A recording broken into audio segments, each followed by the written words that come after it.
Ay mga mamishi, tinigitry namin ng anak ko yung nakita namin sa TikTok. Uy, LYB natin to nabili. Ay sa ano pala sa isang store, hindi ko lang kung okay ba siya o hindi. Din mo pa siya nagpunti yan. Takot na ako sa apo. Isabi. Kapag sinabi to. Tingnan natin kung Sunog okay ba sila. siya. Pero nakikita kasi namin to guys sa Uy, ba't ganyan yung apoy, me? sa TikTok. Uy, ba't ganyan yung apoy?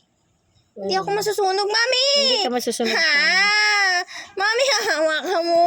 Bunga nga. Natatakot niya ako sa apoy! Ang layo pa Kiara. Tingnan mo! Arte mo. Uy, ikaw mag-awak. Me! Ako na mag-awak yan. Hawakan mo. Yan, dyan. Diyan mo. Masusunog ka pag binitaw mo yan. Ay! Tayo mo lang.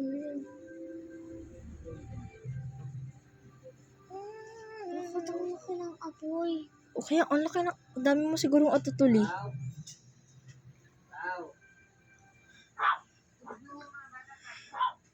Yark. Ayan naman, malapit na yung apoy. Yark.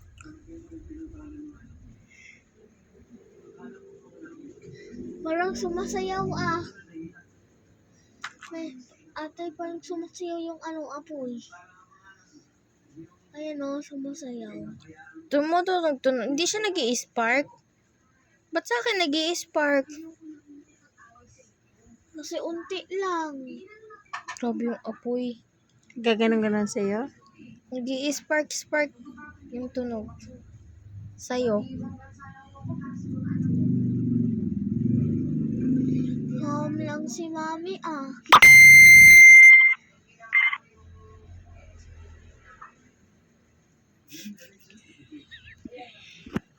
Baka masunog naman yung buhok ko.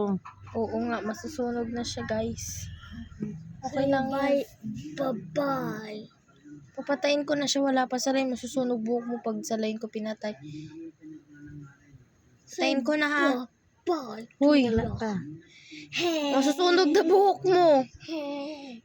Okay na. Hoy, ma! Ano, kadiri? Oh. Wala naman. Dear. Bye guys. Thank you for watching. Please subscribe my channel.